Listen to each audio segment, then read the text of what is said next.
إن الحمد لله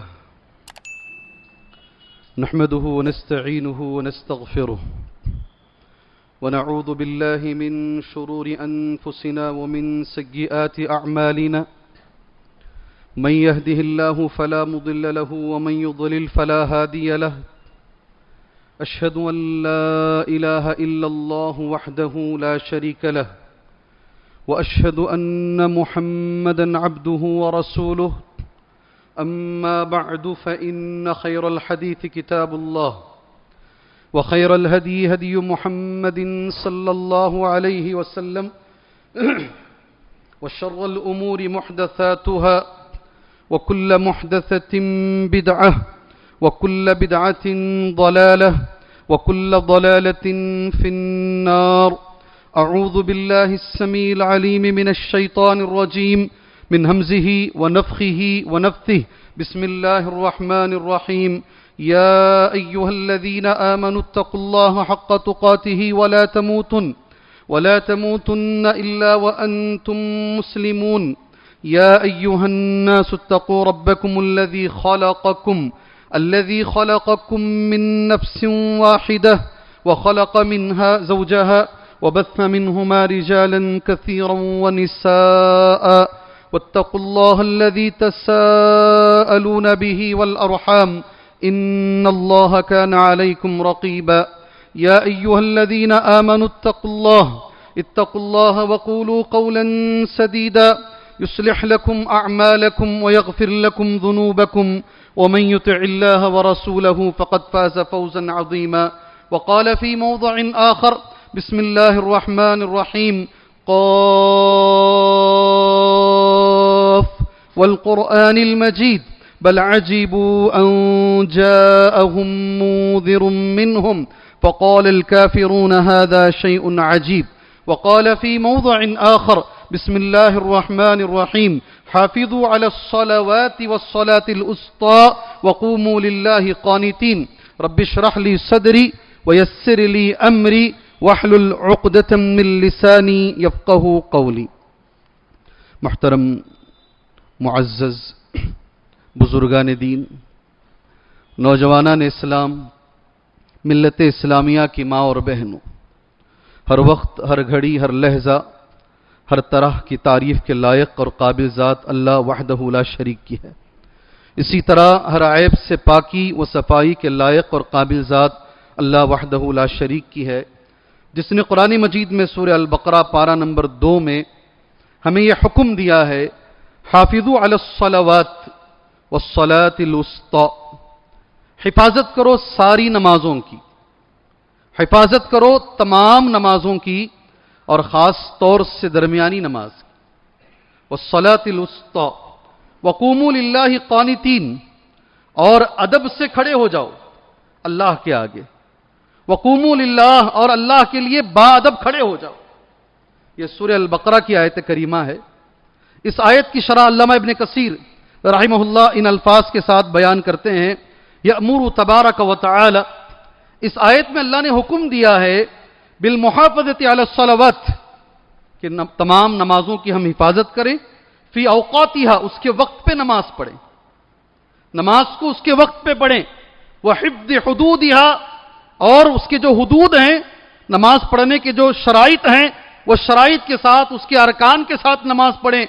کما ثبت فی الصحیحین، خود ابن کثیر رحمہ اللہ کہتے ہیں جیسے بخاری اور مسلم کی یہ حدیث موجود ہے، عن ابن مسعود رضی اللہ عنہ قال، ابن مسعود رضی اللہ عنہ اس حدیث کے راوی ہیں، انہوں نے کہا سألت رسول اللہ، میں نے اللہ کے رسول سے سوال کیا. ابن مسعود کہتے ہیں رضی اللہ عنہ، سألت رسول اللہ صلی اللہ علیہ وسلم، میں نے اللہ کے رسول صلی اللہ علیہ وسلم سے سوال کیا، ای العمل افضل. جی ہاں، کبھی بچے سے سوال کرو، اس لیے کہ اس کو نبی کریم صلی اللہ علیہ وسلم سے سوال کر کے معلوم کیا گیا ہے. یہ علم نبی کریم صلی اللہ علیہ وسلم سے بحیثیت سوال اس شکل میں معلوم کیا گیا ہے. کبھی چھوٹے بچے سے سوال کرو، ای العمل افضل، سارے اعمال میں سب سے زیادہ فضیلت والا عمل کون سا ہے؟ سبحان اللہ، پوچھو بچے سے، سوال کرو. حدیث بخاری میں بھی ہے، حدیث مسلم کے اندر بھی ہے. یہ سوال کرنے والے ابن مسعود ہیں، اللہ کے نبی سے سوال کر رہے ہیں صلی اللہ علیہ وسلم. نبی کریم صلی اللہ علیہ وسلم کا جواب سنو. الصلاۃ علی وقتها، یہ جواب ہے، وقت پر نماز پڑھنا. اللہ مجھے توفیق عطا فرمائے، اللہ آپ کو توفیق عطا فرمائے، ہر مسلمان کو اللہ توفیق عطا فرمائے. میں تو یہ کہتا ہوں نماز وقت پر، سنت کے ساتھ، سنتوں کے ساتھ، صحیح جگہ پر، اچھی قرت کے ساتھ، کیا لفظ ہے میرا، اچھی قرت کے ساتھ مل جائے، یہ اللہ کی عظیم نعمت ہے. شاید آپ اس کو نعمت تصور کرتے نہیں معلوم، میں تو کرتا ہوں. کبھی کبھی ڈھونڈتا ہوں کس کی قرت اچھی ہے، وہاں جا کے نماز پڑھیں گے تو دل کو سرور ملتا ہے، سکون ملتا ہے. اس لیے کہ اللہ کے رسول نے فرمایا صلی اللہ علیہ وسلم، من لم يتغن بالقرآن، جو قرآن کو طرز سے نہ پڑھے، قرآن کو، میں تو یہ بھی کہوں گا ہماری آواز جو اللہ نے ہمیں دی ہے، سب سے بہتر اگر کسی کے لیے استعمال ہو تو وہ اللہ کا کلام ہے. آپ نہیں سمجھے شاید. ہماری آواز جو اللہ نے ہمیں دی ہے، سب سے بہتر اگر کسی چیز کے لیے اس دنیا میں استعمال ہو تو وہ کلام الہی ہے. اس لیے کہ نبی نے کہا من لم يتغن بالقرآن فلیس منا، جو قرآن کو طرز سے نہ پڑھے وہ ہم میں سے نہیں ہے. سبحان اللہ. اور میرے حافظ بھائیوں سے میری گزارش ہے، ہم تو ایک عمر کو پہنچ چکے ہیں، آپ نئے آ رہے ہیں، قرآن حفظ بھی کرو، تجوید بھی حاصل کرو، ساتھ میں حسن ادا بھی سیکھو. صحیح مانیے، کوئی ایسا قرآن پڑھاتے ہیں دل کرتا ہے یہ نماز ختم نہ کرے. آپ کے ساتھ بھی ہوا ہوگا، کبھی کبھی آپ کے ساتھ بھی ہوا ہوگا، یہ اور لمبی کرے نماز، یہ اور لمبی نماز پڑھائیں. بہرحال میرا تو یہ ماننا ہے، سبحان اللہ جی، قرآن صحیح ملے، تجویز سے، اچھی آواز سے، سنتوں کی پابندی کے ساتھ کسی جگہ نماز مل جائے، وہ بھی اللہ کی عظیم نعمت، بڑی نعمت ہے. ابن مسعود نے سوال کیا، اللہ کے رسول کا جواب یہ تھا، پہلا، ساری دنیا میں یاد رکھو اچھی طریقے سے، ساری دنیا میں جی ایگزام کے لیے رات جاگنے والے بچے، آپ بھی غور سے سننا، IPS IAS کی تیاری کرنے والے بچے، آپ بھی غور سے سننا. میں رات کو 3 تک پڑھا ہوں، اس لیے میرے لیے نماز معاف ہے. میرے گھر میں میت ہو گئی ہے، ساری رات ہم روئے ہیں بیٹھ کر، اس لیے فجر میرے لیے معاف ہے. میرے گھر میں شادی چل رہی ہے، ہم ساری رات جاگے ہیں، اس لیے میرے لیے فجر معاف ہے. ارے نوشو، تیرے لیے بھی فجر معاف نہیں ہے. یہاں تو حالت یہ ہے جنگ کے میدان میں بھی معاف نہیں ہے، تو شادی کو لے کر آ رہا ہے بیچ میں. میدان جنگ میں بھی معاف نہیں ہے. آپ کسی بھی حال میں رہو، نماز ہے. اللہ مجھے اور آپ کو پڑھنے کی توفیق عطا فرمائے. جی، سب سے افضل عمل، اللہ کے نبی سے پوچھے، حدیث کتنی اچھی ہے، غور سے سنو.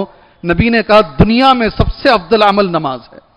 سیکنڈ، ثم قلت ای یا رسول اللہ، قلت، میں نے پھر پوچھا اس کے بعد اللہ کے رسول صلی اللہ علیہ وسلم کون سا عمل افضل ہے؟ نماز کے بعد سب سے افضل عمل کون سا ہے؟ اللہ کے رسول کا جواب سنو، صلی اللہ علیہ وسلم. قال، نبی کریم صلی اللہ علیہ وسلم نے کہا، الجہاد فی سبیل اللہ. میں 1 سال قبل مسجد خلیل اللہ میں اس موضوع پر میں جمعہ دیا، مجھے بڑا تعجب ہوا. جہاد بعد میں ہے، سیکنڈ نمبر پر جہاد ہے. اللہ اکبر. میرے بھائیوں، نوجوان ساتھیوں، سیکنڈ نمبر پہ جہاد، پہلے نمبر پہ نماز ہے. میں نے اس ٹائم پر کہا تھا گردن کٹانا بعد میں ہے، نماز پڑھنا پہلے ہے. نبی سے جب سیکنڈ سوال کیا گیا اللہ کے رسول اس کے بعد کون سا افضل عمل ہے؟ الجہاد فی سبیل اللہ سیکنڈ نمبر پہ ہے. بڑی بڑی باتیں کرتے ہو، بڑی بڑی باتیں، ساری امت کا درد سینے میں ہے، نماز نہیں پڑھی جاتی، نماز نہیں پڑھی جاتی، پڑھی بھی جاتی ہے تو اللہ معاف فرمائے، فجر نہیں پڑھی جاتی، فجر نہیں پڑھی جاتی. ہماری حالت یہ ہے. پھر صحابی رسول نام کیا ہے؟ خطیب پوچھے تو جواب دے سکتے ہیں، نام کیا ہے؟ صحابی رسول حضرت ابن مسعود رضی اللہ عنہ نے پھر پوچھا، اللہ کے رسول اس کے بعد کون سا عمل افضل ہے؟ نبی کریم صلی اللہ علیہ وسلم کا جواب سنو، بر الوالدین. بر الوالدین، اللہ اکبر. ماں باپ کے ساتھ اچھا سلوک کرنا، ماں باپ کے ساتھ حسن سلوک کرنا، سبحان اللہ. بر الوالدین، اس کے بعد ابن مسعود کہتے ہیں قال حدثنی بہن رسول اللہ صلی اللہ علیہ وسلم، اگر ہو سکے تو یہ جو جملہ میں عربی میں پڑھ رہا ہوں اس جملے کو اس جمعہ سے لے کر جاؤ انشاءاللہ. عربی کا جملہ ہے وَلَوِ اسْتَزَدتُّهُ لَزَادَنِي رواہ الامام بخاری و مسلم. کتنا پیارا جملہ ہے معلوم یہ. اگر میں اور پوچھتا اور زیادہ سوال کرتا جی تو نبی کریم صلی اللہ علیہ وسلم اور مجھے جواب دیتے. میں نے یہ 3 سوالات پر میں نے اپنے آپ کو روک لیا، اس لیے نبی کریم صلی اللہ علیہ وسلم نے حدیث وہاں ختم کی. وَلَوِ اسْتَزَدتُّهُ لَزَادَنِي. آپ کسی کے لیے بھی بول سکتے ہیں، کھانا مانگ رہے ہیں عربی کا یہ جملہ استعمال کر سکتے ہیں، اگر میں اور مزید مانگتا تو مجھے دیتے. کوئی بھی چیز کے لیے آپ عربی کا یہ سنٹنس استعمال کر سکتے ہیں وَلَوِ اسْتَزَدتُّهُ لَزَادَنِي. اللہ اکبر. بخاری اور مسلم کا لفظ ہے. نماز کی اہمیت پر قرآن کی آیت کریمہ اور نبی کریم صلی اللہ علیہ وسلم کی یہ حدیث ہے. شہادتین کے بعد لا الہ الا اللہ محمد الرسول اللہ پڑھنے کے بعد سب سے پہلا جو کام ہے، سب سے اہم رکن جو ہے وہ نماز ہے. ہم سب جانتے ہیں شہادتین کے بعد سب سے اہم رکن نماز ہے. اللہ کے رسول صلی اللہ علیہ وسلم کی یہ حدیث ہے بنی الاسلام علی 5، 5 چیزوں پر بنیاد رکھی گئی ہے. آپ میں سے ہر آدمی تقریباً اس حدیث کو جانتا ہے. حدیث پڑھ دیتا ہوں. شہادتی ان لا الہ الا اللہ وان محمدًا عبدہ ورسولہ. اس بات کی گواہی دینا اللہ کے سوا کوئی معبود برحق نہیں اور محمد صلی اللہ علیہ وسلم اللہ کے بندے اور اللہ کے رسول ہیں. اللہ اس کلیمے کے اندر جو توحید ہے، جو عقیدہ ہے، اللہ ہمارے سینوں میں بٹھا دے. اللہ ہمارے بچوں کے سینوں میں بٹھا دے. نہیں اب جو بول رہا ہوں نا، اللہ ہماری نسلوں میں بٹھا دے. ہم تک تو ٹھیک چل رہا ہے سب کچھ، آنے والے حالات کیا ہوں گے اللہ کے سوا کوئی نہیں جانتا. اللہ ہماری اولاد کو اس کلیمے پہ باقی رکھے، اسے سمجھ کے زندگی گزارنے کی توفیق اللہ عطا فرمائے. یہ معمولی کلمہ نہیں ہے یہ. سبحان اللہ. اس کے بعد چونکہ عقیدے کا موضوع ہوتا تو میں اس پر بولتا. سیکنڈ وَإِقَامِ الصَّلَاةِ. شہادتین کے بعد اہم رکن نماز ہے. سیکنڈ نمبر پر نبی نے کہا نماز پڑھنا. نماز پڑھنا نبی نے کہا صلی اللہ علیہ وسلم. نماز پڑھنا نبی نے کہا. بخاری اور مسلم کی حدیث کیا؟ اقامت الصلاۃ، نماز کو قائم کرنا. کیا ہے نبی کا لفظ؟ نماز پڑھنا نہیں ہے. کبھی آپ نماز کو قائم کرنا. سبحان اللہ. تیسرا وَإِيتَاءِ الزَّكَاةِ، زکات کو ادا کرنا. چوتھا حج بیت اللہ کا حج کرنا. پانچواں صوم رمضان، رمضان کے روزے رکھنا. متفق علیہ. جی اس میں سیکنڈ نمبر پر جو اللہ کے رسول نے کہا شہادتین کے بعد سب سے اہم رکن جو ہے وہ نماز پڑھنا ہے. تیسری چیز نماز کے تعلق سے مومن اور کافر کے بیچ کا فرق نماز ہے. سمجھ لو اللہ کے لیے. میں آپ کے لیے دعا کرتا ہوں، آپ میرے لیے دعا کرو انشاءاللہ. آج کے بعد جب تک زندہ رہیں اللہ میری اور آپ کی ایک بھی نماز نہ چھوٹے. جی اتنا تو کریں گے نا انشاءاللہ. آج کے بعد جب تک زندہ رہیں اللہ ہماری ایک بھی نماز نہ چھوٹنے پائے. اللہ ہمیں وہ توفیق عطا فرمائے. سبحان اللہ. جی ہاں، ہمارے جو لوگ مرے ہیں نا اس سے پہلے، کیا کیا ہمارے آبا و اجداد نے، ہمارے بزرگوں نے کیا کیا، یہ غلطیاں کی، وہ غلطیاں کی. میرا تو یہ ماننا ہے بھائی، اس منبر سے کھڑ کے کہہ رہا ہوں، انہوں نے جو چھوڑا ہے اس کو تم بچا لو. نہیں سمجھے آپ؟ وہ جو چھوڑ کے گئے نا وقف کر کے، جو وقف کر کے گئے یتیموں کے لیے، غریبوں کے لیے، یتیموں کے لیے، غریبوں کے لیے، آنے والے مسلمانوں کے لیے. جی ٹاپ جو جگہیں شہر بنگلور کی تمہارے لیے، قوم کے لیے چھوڑ کے گئے ہیں، اسے تم بچا لو، تم کامیاب ہو جاؤ گے. جی ہاں، 2-3 مسجدوں کے بارے میں آتا ہے. ایک دلی کی جامع مسجد کے بارے میں آتا ہے، دوسری کرناٹکا کی ایک مسجد کے بارے میں آتا ہے. ایک اور مسجد تعمیر ہونے کے بعد اس زمانے میں جی اعلان یہ کیا گیا، کوئی بھی شخص بالغ ہونے کے بعد اگر اس کی ایک بھی نماز جماعت سے نہیں چھوٹی ہے وہ آگے آ کر اس مسجد کا افتتاح کر سکتا ہے. اور کوئی نہیں آیا. جی ہاں، وہ اعلان کرنے والے جو اس وقت میں جو بادشاہ تھے وہ خود آگے بڑھے. انہوں نے کہا میں ہوش سنبھالنے کے بعد آج تک ایک نماز بھی میری جماعت سے نہیں چھوٹی ہے. اتنا تم کر لو یار، تم اتنا کر لو نا. مسجد بنانے کے بعد وہ کہتے میں ہوش سنبھالنے کے بعد آج تک میری ایک بھی نماز جماعت سے نہیں چھوٹی ہے. کبھی تعجب ہوتا ہے. نام میں نہیں لوں گا یہاں پر، ہمارے کرناٹکا میں بھی کچھ حکمران گزرے ہیں، اس راستے سے جا رہے ہیں، ظہر کے وقت میں ایک مسجد ملے گی، عصر پہ ایک مسجد ملے گی، مغرب پہ ایک مسجد ملے گی، عشاء میں ایک مسجد ملے گی. ایسا انہوں نے مسجدوں کا جال بچھایا ہے. آج وہاں نماز پڑھنے والے لوگ نہیں ہیں. اتنا تم نماز پڑھ لو، انشاءاللہ کامیاب ہو جاؤ گے. کبھی غور کر کے دیکھو جا کر، وقت کے بادشاہ بھی تھے، حافظ قرآن بھی تھے. کوئی ڈاکٹر حافظ قرآن ہو گیا تو ہماری آنکھیں پھاڑ پھاڑ کے دیکھتے ہیں. ڈاکٹر صاحب بھی ہیں، حافظ قرآن بھی ہیں، انجینئر صاحب بھی ہیں، حافظ قرآن بھی ہیں. ذرا تاریخ کے اوراق کو پلٹو، ذرا پڑھنے کی کوشش کرو. جامعہ اسلامیہ مدینہ منورہ میں میرے جونیئر ساتھی پڑھتے ہیں، میرے جونیئر ساتھی عمر آباد میں پڑھتے ہیں. کئی ساتھیوں سے میں نے پوچھا پی ایچ ڈی کا مقالہ کیا ہے، پی ایچ ڈی کا مقالہ کیا ہے. دو تین ساتھیوں نے کہا ہندوستان کے کچھ بادشاہوں کو ہم نے مقالے کا موضوع بنایا ہے اور ہمارے علماء اکرام نے ہمیں اس کے اوپر ہماری ترجیح دی ہے، ہمت افزائی کی ہے. آپ صرف ان کی غلطیوں کو دیکھتے، ان کی اچھائیوں کو بھی دیکھو. کتنے مدرسے بنائے، کتنی مسجدیں بنائے. نماز بہرحال موضوع الگ ہو جائے گا، موضوع الگ ہو جائے گا. تیسری چیز اس کے تعلق سے مومن اور کافر کے بیچ کا جو فرق ہے، جو اللہ کے رسول نے فرمایا صلی اللہ علیہ وسلم، بین الکفر والایمان ترک الصلاۃ. بین الکفر والایمان ترک الصلاۃ. کفر اور ایمان کے بیچ میں اگر کوئی چیز فرق کرنے والی ہے، نماز کا چھوڑنا ہے. سبحان اللہ، اللہ تبارک و تعالیٰ اتنے بڑے گناہ سے ہمیں بچائے. ہمارے شہر بنگلور میں ایک اچھے عالم گزرے ہیں، میں دعا کرتا ہوں اللہ تعالیٰ ان کی قبر کو نور سے بھرے. مولانا عبد المتین میمن جوناگڑی رحمۃ اللہ علیہ. مولانا عبد المتین میمن جوناگڑی رحمۃ اللہ علیہ 35 سال تک ایک ہی مسجد میں تھے، اور ان کی خوبی یہ تھی کبھی زندگی میں حدیث دیکھ کر نہیں پڑھے ممبر پر، کبھی زندگی میں حدیث ممبر پہ دیکھ کے نہیں پڑھے. اللہ نے بلا کی حافظہ دیا تھا. جی ہاں، بلا کا حافظہ. اور جن کے وہ نکاح پڑھائے ہیں، ہو سکتا ہے اس مسجد میں بھی ہوں وہ لوگ، کبھی نکاح دیکھ کے نہیں پڑھائے ہو. ایک بار لکھ لیتے تھے تو الحمدللہ ذہن میں بیٹھ جاتا تھا. ایک آدھ بار ہم نے بھی کوشش کی اور غلط ملت ہو گیا. جی، ایک آدھ بار ہم نے بھی کوشش کی اور تھوڑا سا آگے پیچھے ہو گیا، پھر ہمت زندگی میں کبھی نہیں ہوئی. اللہ رحم فرمائے. شیخ سے سوال کیا گیا، شیخ یہ نوجوان ہے، آپ اسے سمجھائیے، یہ سود کا کاروبار کرتا ہے، یہ زنا کے قریب چلا گیا ہے. شیخ نے کہا یہ اس سے بڑا گناہ کرتا ہے. کیا؟ کہا یہ نماز چھوڑتا ہے، یہ نماز چھوڑتا ہے.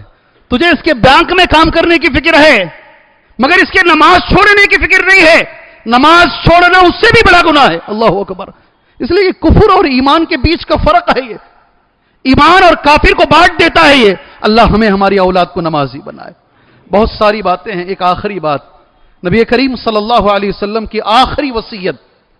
بچے جو یہاں بیٹھے ہیں میں گزارش کرتا ہوں، آخری وصیت اگر کسی سے سوال کرے میرے نبی نے آخری وصیت کیا کی، لاسٹ الفاظ نبی کے جو نکلے صلی اللہ علیہ وسلم، وہ بھی اس حال میں کہ آپ کا گھر ایسے، یہ ممبر.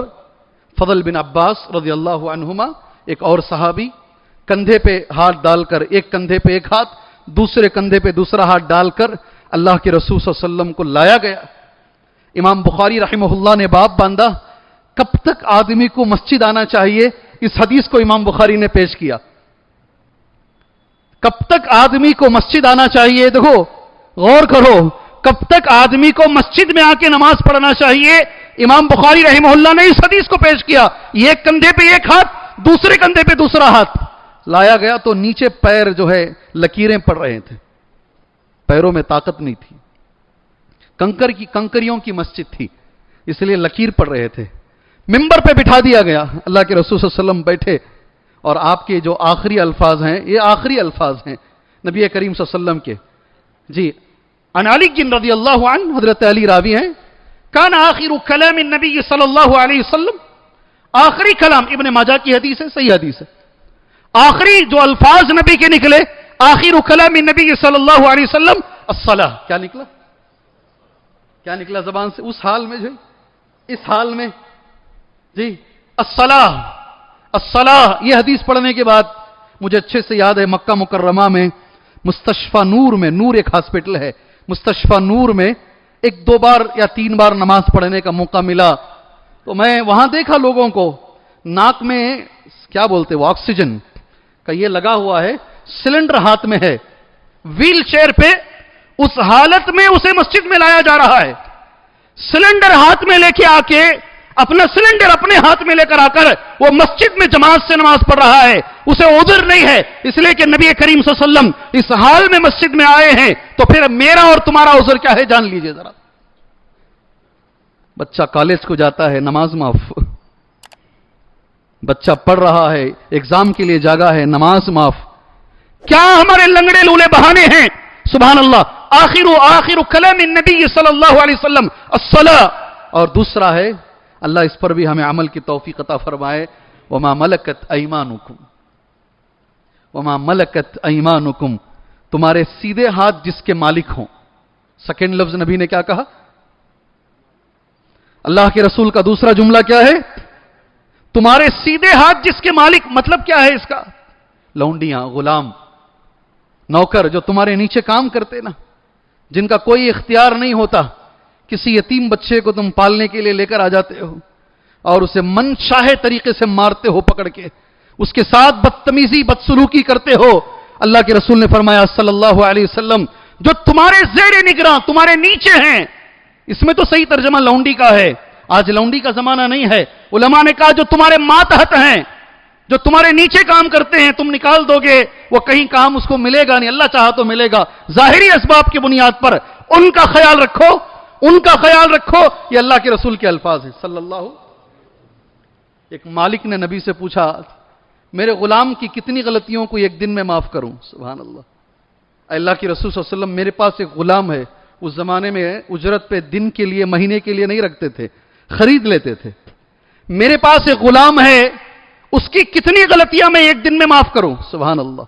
سنو غور سے، ایسے بھی لوگ ہیں سبحان اللہ کیسے کیسے مارتے ہیں اپنے ساتھ کام کرنے والے بچوں کو۔ ابھی تو ذرا زمانہ الگ ہو گیا ہے، کوئی میکینک کا کام سیکھنے جاتا ہے تو پہلے سے طے ہے 10 جگہ اسے زخم لگے گا ضرور، ادھر مارا، ادھر چبایا، کرنٹ دے دیا، پتہ نہیں کیا کر دیا۔ انسان نہیں، حیوان ہو تم لوگ، انسان نہیں تم حیوان ہو۔ اس لیے کہ نبی کریم صلی اللہ علیہ وسلم نے، یاد رکھو جی، بڑی شان سے کہتے ہو اور کہنا بھی چاہیے، میری نماز انشاءاللہ میرے نبی جیسی، انشاءاللہ۔ اس کو ایک لفظ میں کہتے ہیں نماز نبوی، کیا بولتے؟ نماز نبوی، انشاءاللہ۔ میں حج کروں گا، حج شیخ مجھے ہوٹل کیسی بھی دے دو، کچھ بھی، سنت چاہیے، میرا حج حج نبوی، کیا؟ انشاءاللہ میرا حج حج نبوی، میری نماز نماز نبوی، میری زکات زکات نبوی، سبحان اللہ، میرا روزہ صوم نبوی، ساری چیزیں نبی کے طریقے پر میں کروں گا انشاءاللہ۔ اب ایک حدیث بول رہا ہوں، اس کو بھی نبوی بنا لو انشاءاللہ۔ انشاءاللہ ما ضرب رسول اللہ صلی اللہ علیہ وسلم قط، کبھی نہیں مارا اللہ کے رسول صلی اللہ علیہ وسلم نے، کبھی نہیں مارا بچے کو اور عورت کو۔ کس کو نہیں مارا؟ یہاں نبوی نہیں چاہیے، یہاں جو ہے ٹیچر ہے نبوی نہیں بنے گا، استاد نبوی نہیں بنے گا، یہاں پر مار کے پڑھائے گا اور پوچھنے پر یہ کہے گا ہمیں مارا گیا تھا، ہم ماریں گے۔ دلیل کیا ہے؟ دلیل کیا ہے؟ انا وجدنا آباءنا علی امہ، جو جاہل بولتے تھے نہیں، ہمارے باپ دادا کو ایک طریقے پر ہم پائے، ہمیں مار کے پڑھایا گیا، ہم مار کے پڑھائیں گے۔ ما ضرب ومن تقم رسول اللہ صلی اللہ علیہ وسلم لنفسہ ابدا، کبھی اللہ کے رسول نے اپنے لیے کسی سے بدلہ بھی نہیں لیا۔ اللہ اکبر، اللہ ہمیں اس کی توفیق عطا فرمائے۔ ایک چیز بول کر یہ عنوان میں ختم کروں گا، آج کا جمعہ میں ختم کروں گا۔ اللہ عز و جل ہمیں قرآن کی ان آیتوں اور ان حدیثوں پر اللہ ہمیں عمل کی توفیق عطا فرمائے۔ نماز کے تعلق سے میرے بھائیوں جو اللہ نے فرمایا ہے، ایک چیز اور میں آپ کو دے دوں انشاءاللہ، اس پہ عمل کیجئے، اس کے بعد یہ چیز میں بتاؤں گا آپ کے سامنے اور جمعہ وقت پر ختم کروں گا۔ کبھی بھی پریشانی آ جائے، حد سے زیادہ زندگی آپ کو تنگ کر دے، 2 رکعت نماز پڑھو، 2 رکعت نماز پڑھو، اللہ کے لیے پڑھو۔ سب سے زیادہ جب زندگی تمہیں پریشان کر دے 2 منٹ 5 منٹ نکالو، الگ سے جاؤ، 2 رکعت نماز پڑھو، پریشان مت ہو۔ ابن عباس جا رہے ہیں رضی اللہ عنہما، کوئی آدمی دوڑتا ہوا آیا، سفر میں ہے، کہا تمہارے بھائی کا انتقال ہو گیا ہے، تمہارے بھائی کا انتقال ہو گیا ہے۔ بڑی خبر ہے نا، آدمی کو دل کو لگتی ہے۔ ابن عباس رضی اللہ عنہما ذرا سائیڈ میں گئے، ایک درخت کے پاس اپنی سواری کو باندھے، 2 رکعت نماز پڑھے۔ پھر اس کے بعد ان سے پوچھا گیا انتقال پر آپ نماز کیوں پڑھ رہے ہیں؟ قرآن کی آیت پڑھیں۔ اللہ قرآن میں کہتا ہے وَاسْتَعِينُوا بِالصَّبْرِ وَالصَّلَاةِ، کبھی بھی مدد حاصل کرو صبر کے ذریعے سے اور نماز کے ذریعے سے، کر کے دیکھو میرے بھائی۔ والدہ آپریشن تھیٹر کے اندر ہے، تم نماز میں کھڑے ہو جاؤ۔ بیوی آپریشن تھیٹر کے اندر ہے، تم نماز کے لیے کھڑے ہو جاؤ۔ بہت بہت کمال ہے اس میں۔ بخاری کی ایک اور حدیث ہے، میں نے کہا اس سے پہلے، شیخ عظیم نے کہا اور بہت سارے علماء نے کہا، بیوی کو ایک بادشاہ نے پکڑ لیا ہے۔ ابراہیم علیہ السلام اکیلے ہیں، کیا مقابلہ کریں گے بادشاہ کا؟ بیوی کو پکڑ لیا ہے، غلط نیت سے ہاتھ لے کر جا رہا ہے، غلط نیت سے ہاتھ لے کر جا رہا ہے۔ ادھر ابراہیم علیہ السلام نماز میں کھڑے ہو گئے، نماز میں کھڑے ہو گئے۔ ایک مسلمان اتنا ہی کر سکتا ہے، ایک مسلمان۔ میں تو میری بہنوں سے ہمیشہ گزارش کرتا ہوں، جب میاں بیوی کا حد سے زیادہ جھگڑا ہو جائے، وضو بنا کے تم نماز کے لیے کھڑی ہو جاؤ۔ وہ کتنا بھی بڑا رہے، وہ کیسا بھی رہے، نماز کی حالت میں تمہیں گالی نہیں دے گا انشاءاللہ۔ نماز کا مسئلہ آٹومیٹک، تب بھی اس کا غصہ کم نہیں ہو رہا، 2 رکعت اور پڑھو، اور کم نہیں ہو رہا، 2 رکعت اور پڑھو۔ کوئی ایسا نہیں رہے گا ابو جہل جو نماز میں تمہیں مارنا شروع کر دے۔ سبحان اللہ۔ جی، نماز مدد حاصل کرنے کا ایک ذریعہ ہے۔ وقت جمعہ کا کم ہوتا ہے، ابھی جو مجھے بولنا ہے آپ کے سامنے آخری کے 5-10 منٹ کے اندر، اللہ نے قرآن مجید میں بار بار جو کہا نا، نماز پڑھو نہیں کہا، نماز قائم کرو کہا۔ کیا کہا اللہ نے؟ اللہ ہمیں نماز قائم کرنے کی توفیق عطا فرمائے۔ 5 منٹ 10 منٹ ہیں جمعہ کے، معنی کیا ہے قائم کرنے کا؟ نماز پڑھنے اور نماز قائم کرنے میں فرق کیا ہے؟ علماء نے لکھا ہے، اسے میں نے نوٹ کیا، امر اوسع، پڑھنا الگ ہے، قائم کرنا یہ بہت بڑا ہے۔ اوسع من مجرد ادائها الصلاۃ، نماز پڑھنا اس سے بہت بڑا ہے نماز قائم کرنا۔ فهو يشمل فعلها والمحافظة عليها وحفظ اوقاتها والاتيان باركانها وواجباتها وسننها والطمانينة فيها والخشوع لله رب العالمين وشهودها في بيت الله مع الراكعين۔ میں نے علماء کا جملہ لکھا ہے، آپ سے گزارش کرتا ہوں اللہ کے لیے غور سے سنیں۔ قائم کرنے میں کیا کیا آتا ہے؟ ہو سکے تو اگر آپ صرف یہ ایک جملہ بھی اس مسجد سلفیہ سے لے کر چلے جائے، آج کا جمعہ کامیاب ہے انشاءاللہ، کامیاب ہے۔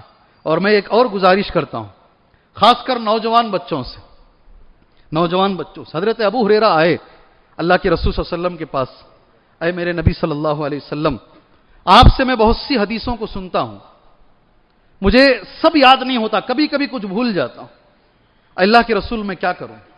صلی اللہ علیہ وسلم، اے میرے نبی میں کیا کروں؟ آپ اپنے بچوں کو یہ بتائیے جو نبی نے ابو ہریرہ سے کہا۔ اللہ کے رسول کا جملہ ہے ایدھا بالقلم، کیا کہا؟ ایدھا بالقلم، صرف اورل مت رکھو، اسے لکھنے کی کوشش کرو، اس کی مدد کرو قلم کے ذریعے سے۔ دیکھو جب لکھو گے تو یاد رہے گا۔ گزشتہ جمعہ میں نے کہا مسجد خلیل اللہ آٹی نگر میں، جمعہ میں ایک حدیث آپ جمعہ کے بعد جا کر ایک اچھی کاپی 300-400 روپے دے کے خریدی ہے، اچھی کاپی، ٹاپک ہی جمعہ ہو، کیا ہو؟ ٹاپک ہی باہر لکھو جمعہ، کچھ دوسرا نہیں۔ آج کے پورے جمعہ سے ایک حدیث جا کر نماز کے بعد، آج بتاریخ فلاں اور فلاں 1445 میں 1440 پر 5 ہجری محرم کے مہینے میں فلاں عالم سے میں فلاں جگہ ایک حدیث سنا، میں بس ایک ہی حدیث۔ مہینے میں کم سے کم 4 جمعہ ہوتے، سال میں 4 کے حساب سے جائیں تو 48 ہوتے ہیں، 48۔ 5 جمعہ کم سے کم، 5 کے 5 مہینے کم سے کم آتے ہیں سال میں، کم سے کم 50 سے زیادہ جمعہ ہوں گے۔ ایک سال میں آپ کے پاس، یاد رکھو نوجوانوں، 50 بہترین حدیثیں جمع ہو جائیں گی۔ اگر آپ ایسا 10 سال کرو گے تو، اگر آپ 10 سال کرو گے تو آپ کے پاس 500 حدیثیں جمع ہو جائے گی. اللہ اکبر. یہ جمعہ میں پورا جمعہ نہیں، 40 منٹ کا 30 منٹ کا نہیں، ایک جملہ لکھو، جا کر ایک حدیث لکھو. سن لو، یہ ایک جملہ بھی اگر ہے کامیاب ہو جاؤ گے. نماز پڑھنا اور نماز قائم کرنے میں فرق کیا ہے؟ بولتے نماز قائم کرنا نماز پڑھنے سے بہت بڑا ہے. نماز قائم کرنے میں نماز پڑھنا ایک بات، نماز کی حفاظت کرنا دوسری بات، وقت کے ساتھ پڑھنا تیسری بات. ارکان، نماز کے ارکان 14 ارکان ہیں نماز میں. کتنے؟ 14 ارکان ہیں. زندگی میں کبھی موقع ملے، بزی لائف سے اگر شیڈیول تمہارا نکلے، کبھی ایک بار بیٹھ کر نماز میں 14 ارکان کیا ہے معلوم کرو. جی ہاں، ہاتھ باندھ کے کھڑے ہوتے نہیں، قیام، وہ ایک رکن ہے. رکوع کرنا ایک رکن ہے. سجدہ کرنا ایک رکن ہے. ایسے نماز میں 14 ارکان ہیں. 14 ارکان کے ساتھ پڑھنا. وہ اور شرائط، نماز میں 9 شرطیں ہیں، 9 شرطوں کے ساتھ نماز پڑھنا. واجبات، نماز میں 8 واجبات ہیں، 8 واجبات کے ساتھ نماز پڑھنا. تمام سنتوں کے ساتھ، اطمینان کے ساتھ، خشوع کے ساتھ مسجد میں آ کر نماز پڑھنا. اتنا ملا تو ہوتا ہے نماز قائم کرنا. اللہ اکبر، اللہ اکبر. اسی لیے بار بار قرآن مجید یہ کہتا نماز پڑھو نہیں کہتا، اقیم الصلاۃ، نماز قائم کرو. اس لیے کہ نماز قائم کرنے میں اتنا معنی ہے، علماء نے اتنا معنی لکھا ہے. اللہ ہمیں نماز قائم کرنے کی توفیق عطا فرمائے. اس میں خاص طور سے نماز قائم کرنے میں اللہ کے رسول کی حدیث ہے، صحیح بخاری کی حدیث ہے. میں گزارش کرتا ہوں، التجا کرتا ہوں میرے بھائیوں سے، اس پہ عمل کیجئے گا انشاءاللہ. سووا صفوفکم فإن تسویۃ الصفوف من اقامت الصلاۃ. صفیں درست کر لو. اللہ کے رسول کہتے تھے صلی اللہ علیہ وسلم، غور سے سنو میرے بھائی، صفوں کی درستگی نماز قائم کرنا ہے. یہی لفظ نبی نے استعمال کیا. صف کو سیدھا کرنا، اچھے سے یاد رکھو، صف سیدھا کرنا واجب ہے، سنت نہیں. صف درست رکھنا واجب ہے. اللہ کے نبی صلی اللہ علیہ وسلم نے اتنا حکم دیا صفوں کے بارے میں. ایک اور حدیث نبی کریم صلی اللہ علیہ وسلم، قرآن کی بہت ساری آیتیں ہیں، وقت ہمارے پاس نہیں ہے. اللہ نے بہت ساری جگہ پر صفوں کی درستگی کے بارے میں کہا. نبی کریم صلی اللہ علیہ وسلم نے جو کہا میں وہ کہہ دیتا ہوں آپ کے سامنے. اللہ کے رسول نے کہا لو یعلم الناس، لوگوں کو اگر معلوم ہو جائے، سنو جی، ما فی النداء، اذان کی فضیلت کیا ہے، کیا معلوم ہو جائے؟ ذرا زور سے. میں اس موقع پر دعا کرتا ہوں، دل سے دعا کرتا ہوں. ہمارے ایک خادم تھے یہاں پر، کیا نام تھا ان کا؟ عبدالشکور صاحب رحمہ اللہ، اللہ ان پہ رحم فرمائے. جی دل سے وہ، میں کبھی کبھی دیکھتا تھا مسجد کے ٹوائلٹ بھی صاف کرتے تھے، ساری مسجد کو صاف رکھتے تھے. اس موقع پہ میں نہیں آ سکا یہاں. میں آج ممبر پہ کھڑے ہو کے ان کے لیے دعا کرتا ہوں، اللہ انہیں کروٹ کروٹ جنت نصیب فرمائے. انسان ہونے کے ناطے اگر ان سے کچھ غلطیاں ہوئی ہیں، اللہ ان غلطیوں کو معاف فرمائے. اللہ ان کو جنت الفردوس عطا فرمائے. ان کی قبر کو جہاں تک وہ دیکھ سکتے ہیں اتنی کشادہ بنا دے. اللہ نور والی قبر بنا دے. سبحان اللہ. بڑے اچھے انسان تھے. لوگوں کو معلوم ہو جائے اذان کی فضیلت کیا ہے اور پہلی صف کی فضیلت کیا، کون سی؟ پھر لوگ آپس میں جھگڑا کریں گے، اتنا آپس میں اختلاف ہوگا کہ خورا ڈالنا پڑے گا. خورا ڈال کے جس کا نام آئے گا وہ پہلی صف میں کھڑا ہوگا. اللہ اکبر. کیا سمجھتے ہیں آپ پہلی صف کو؟ اللہ کے رسول کا لفظ اتنا بڑا ہے، اگر لوگوں کو معلوم ہو جائے پہلی صف کی فضیلت کیا ہے، اللہ اکبر، اذان کی فضیلت کیا ہے، خورا ڈالے بغیر مسئلہ حل نہیں ہوگا، خورا ڈال کے حل کرنا پڑے گا. اللہ اکبر. اس لیے کوشش کرو زندگی میں کہ میں صرف امام کی پیٹھ دیکھوں، کسی مصلی کی پیٹھ نہ دیکھوں. یہ شاید یہ جملہ سمجھ میں نہیں آیا، یہ جملہ شاید سمجھ میں نہیں آیا. میں امام کے پیچھے کھڑوں انشاءاللہ، میں امام کے ساتھ پہلی صف میں کھڑا ہو جاؤں. صف کی فضیلت. دوسرا، 2 باتیں اللہ کے رسول نے کہی صلی اللہ علیہ وسلم. پہلی بات تراسو. میں اس وقت اللہ سے دعا کرتا ہوں، مکے میں بھی مدینے میں بھی الحمدللہ کوئی نماز ایسی نہیں ہوتی جس میں امام حرم کھڑے ہو کر استو واعتدلوا سووا صفوفکم وتراسوا وسدوا الخلل فإن تسویۃ الصفوف من اقامت الصلاۃ. یہ امام بولتے ہیں. امام وہ آج کل ذرا نقل کر کے لوگ بولنا شروع کیے، دوسری مسجدوں میں بھی بولنا شروع کیے ہیں، مکے مدینے میں اہتمام سے بولتے ہیں. کیا معنی ہے اس کا؟ استو، برابر ہو جاؤ، سووا صفوفکم، سب درست کر لو. وتراسو، سیسا پلائی ہوئی دیوار کی طرح کھڑے ہو جاؤ، لگ لگ کر کھڑے ہو جاؤ. بیچ میں فروجات للشیطان، شیطان کے لیے بیچ میں جگہ نہ چھوڑو. کوئی اس حدیث کا مذاق اڑاتا ہے، کوئی اس حدیث کا مذاق اڑاتا ہے، میرے نبی کا مذاق اڑاتا ہے، تجھے شرم نہیں آتی؟ دوسرا مذاق اڑاتا تو ریلی نکالتا ہے، تو مذاق اڑاتا ہے. کہاں نظر آتا ہے شیطان؟ اللہ کے رسول نے کہا فروجات للشیطان، شیطان کے لیے بیچ میں جگہ نہ چھوڑو. ایک ہی صف میں کھڑے ہو گئے محمود و ایاز، نہ کوئی بندہ رہا نہ کوئی بندہ نواز. اللہ کے گھر میں آ کر یہ مت بتا تو بڑا ہے وہ چھوٹا ہے. اگر تو یہاں بھی پیر سے پیر نہیں لگاتا ہے، اس کا معنی یہ ہوا تو اللہ کے سامنے بھی یہ دکھا رہا ہے میں بڑا ہوں، اور یہ بازو جو کھڑا ہے وہ فقیر کھڑا ہوا ہے. لگا میرے بھائی، بازو والے سے پیر لگا. دیکھ صحابہ کی نماز، دیکھ فرشتوں کی نماز، دیکھ فرشتوں کے بارے میں آتا ہے، نبی نے کہا لا تصفون کما تصف الملائکۃ عند ربها، فرشتوں کی طرح صف کیوں نہیں بناتے ہو؟ اور صحابہ کیسا صف بناتے تھے جانتے ہیں؟ صرف نام کی محبت ہے تمہیں، عملی محبت نہیں ہے. صحابہ کہتے ہیں جب اللہ کے رسول نے صف بندی کے بارے میں کہا، ہمارا کندھے سے کندھا، گھٹنے سے گھٹنا، ٹخنے سے ٹخنا، ہم تین چیزیں ملاتے تھے. یہاں مشکل ہے، اس لیے کہ کبھی کسی کی کمر بڑی ہوتی ہے، کبھی کسی کا سینہ بڑا ہوتا ہے، ملنا مشکل ہے. جتنا ہم ملا سکتے ہیں ملاؤ. علماء نے یہ بھی کہا ہے میرے بھائیوں، انگلیوں سے نہیں ملانا ہے، پیچھے پنڈلی سے ملانا ہے صف.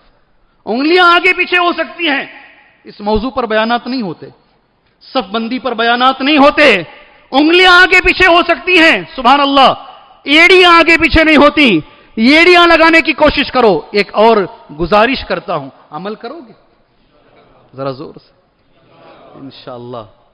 اگر کوئی بھائی ہماری مسجد میں نماز کے لیے آ رہے ہیں، ان کو نہیں معلوم ہے یہ حدیث ہے، صف کی اہمیت نہیں معلوم ہے، پہلی بار دوسری بار نماز کے لیے آ رہے ہیں، زندگی میں پیر لگا کے پڑھے نہیں نماز وہ کبھی، ان کے سامنے تو تصور یہ ہے پیر لگانا بے احترامی ہے، احترام کے خلاف ہے. ایک بار لگاؤ، نہیں لگا رہا تو چھوڑ دو، زبردستی نہ کرو، رگڑو نہیں ڈال کے. کیا بھائی اتنا مت رگڑو کہ وہ دوبارہ یہ مسجد میں نماز ہی نہیں پڑھوں گا. بھائی اتنا رگڑتے ہیں ڈال کر کے کبھی کبھی مجھے خون نکل آ جائے. ایسا نہیں کرو، رحم دل بنو. پہلے اگر اسے حدیث معلوم ہو جائے، اگر اسے سچائی معلوم ہو جائے، وہ خود تمہارے سے پیر لگائے گا. تم کوشش کرو، نہیں لگاتا ہے. دوسری میری گزارش ہے، سب بندی میں سینہ کتنا بڑا ہے پیر اتنے ہی کھولو. سینہ چھوٹا ہے پیر بڑے ہیں، وی شیپ میں کھڑے ہو گئے ہیں، اللہ کے لیے نہیں میرے بھائی. یہ صحابہ کی صف بندی نہیں ہے. اپنے آپ کو دیکھو میں کتنا چوڑا ہوں، اپنے کندھوں کو دیکھو، اتنے ہی پیر کھولو. حد سے زیادہ بھی پیر اگر کھولتے ہو یہ بھی غلط ہے. ضرور پیر سے پیر لگاؤ، مگر اس کے آداب ہیں. اور آخری میں 2 الفاظ کے ساتھ یہ جمعہ میں ختم کرتا ہوں. اللہ مجھے اور آپ کو اس کی توفیق عطا فرمائے. حالات بڑے خراب ہیں، اللہ حالات کو اچھے بنائے، اللہ حالات کو اچھے بنائے. اس جمعہ میں ممبر پہ کھڑے ہو کے میں دعا کرتا ہوں، وہ 3 معصوموں کا کوئی گناہ نہیں تھا جو ٹرین میں سفر کر کے جا رہے تھے، اپنے بچوں سے ملنے کے لیے جا رہے تھے، ایک احمق نے انہیں مار دیا. اللہ سے دعا ہے اللہ عز و جل وہ تینوں کو جنت نصیب فرمائے. اللہ ان کے گھر والوں کی حفاظت فرمائے، اللہ ان کے گھر والوں کی حفاظت فرمائے، اللہ ان کے اہل و عیال کو اللہ صبر جمیل عطا فرمائے. اللہ امت میں اتفاق پیدا فرمائے، قوم میں اتفاق پیدا فرمائے. آپ سبھی لوگ کہتے ہیں یہاں کے الیکشن میں ہم نے اتفاق دکھایا، اتحاد دکھایا، تو رزلٹ بدل گیا. اللہ ہر چیز میں مسلمانوں کو ایک بنائے. اب یہ حدیث سن لیجئے، نبی کریم صلی اللہ علیہ وسلم کی حدیث ہے. اللہ کے رسول فرماتے ہیں صلی اللہ علیہ وسلم، صفوں میں گیپ مت چھوڑو، صفوں کے بیچ میں اختلاف مت رکھو، اللہ دلوں میں اختلاف پیدا کر دے گا. تم کیا سمجھتے ہو؟ صف سیدھی کرو گے تو دل ملیں گے، اگر صف کے بیچ میں گیپ رہے گی، میرے نبی کا فرمان ہے زندگی بھر دلوں میں گیپ رہے گی. اللہ اکبر. اگر مسلمانوں کو ملا کے رکھنا چاہتے ہو، اللہ کے رسول فرماتے ہیں صفوں کو ملاؤ، پہلے مسجد کی صفوں کو ملاؤ. اللہ سے میں دعا کرتا ہوں اللہ عز و جل ہمیں نبی کریم صلی اللہ علیہ وسلم کی سنت کے مطابق اللہ ہمیں نماز پڑھنے کی توفیق عطا فرمائے. اللہ زندگی بھر نماز کا پابند بنائے. اللہ تبارک و تعالی نماز پڑھنا ہماری طاقت میں نہیں ہے، اسی لیے جب مؤذن صاحب حی علی الصلاۃ حی علی الفلاح بولتے ہیں تو اس کے جواب میں ہم لا حول ولا قوت الا باللہ پڑھتے ہیں. اس کا معنی یہی ہے نماز کے لیے آؤ حی علی الصلاۃ، تو ہم جواب دیتے ہیں اللہ نماز کے لیے آنا میری طاقت میں نہیں ہے، لا حول ولا قوت، تو چاہے گا تو میں آؤں گا، تو طاقت دے گا تو میں آؤں گا. اللہ سے دعا کرو اللہ اتنی طاقت دے کہ ایک بھی نماز نہ چھوٹے. اللہ ہمیشہ نمازی بنا کے رکھے. اللہ ہمارے بچوں کو نمازی بنائے، ہماری نسل کو نمازی بنائے. اللہ ہر مسلمان کو نمازی بنائے. امہات المومنین عورتوں کو اللہ نمازی بنائے. اللہ تبارک و تعالی نماز کے ذریعے سے ہمارے بچوں کی اصلاح فرمائے. اس موقع پر اللہ جو بھی بیمار ہیں اللہ ہر بیمار کو شفا عاجلہ کامل عطا فرمائے. اللہ ہر بیمار کو شفا عاجلہ کامل عطا فرمائے. اللہ ہر بیمار کو شفا عاجلہ کامل عطا فرمائے. کل ایک بہن میرے سامنے آ کر بیٹھی، اپنا دکڑا اس نے سنایا، مجبوریاں اس نے سنائی. اللہ سے میں دعا کرتا ہوں اللہ اس کی مجبوریوں کو دور فرمائے، اللہ اس کی ضرورتوں کو پورا فرمائے. ہر مسلمان ہر انسان کی ضرورتوں کو اللہ پورا فرمائے. ہر مجبور کی مجبوری اللہ دور فرمائے. ہر پریشان حال انسان کی پریشانی اللہ دور فرمائے. ہر مقروض جس کے سر پہ قرض کا بوجھ ہے اللہ اسے اتنی دولت دے کہ وہ قرض کے بوجھ سے آزاد ہو سکے، وہ قرض کے بوجھ سے آزاد ہو سکے، وہ قرض کے بوجھ سے آزاد ہو سکے. جس کے سر پہ بہنوں کی ذمہ داری ہے، بچوں کی ذمہ داری ہے، والدین کی ذمہ داری ہے، اللہ اسے اتنی طاقت عطا فرمائے کہ وہ ذمہ داری سے سبکدوش ہو سکے. اللہ تبارک و تعالی ہر مسلمان کو توحید والا بنائے، ہر مسلمان کو توحید والا بنائے، ہر مسلمان کو توحید والا بنائے. اللہ ہر مسلمان کو متبع سنت بنائے. اللہ ہر مسلمان کو شرک سے بچائے، ہر مسلمان کو بدعت سے بچائے، ہر مسلمان کو قبر پرستی سے بچائے. اللہ اسے عمل کی توفیق دے جس سے اللہ راضی ہو، وہ نبی کے طریقے پر ہو، اس میں اخلاص بھی شامل ہو. آمین. وصلی اللہ علی النبی الکریم. بارک اللہ لنا ولکم فی القرآن المجید ونفعنا وإیاکم بالآیات والذکر الحکیم. انہ تعالی جواد کریم ورب حلیم.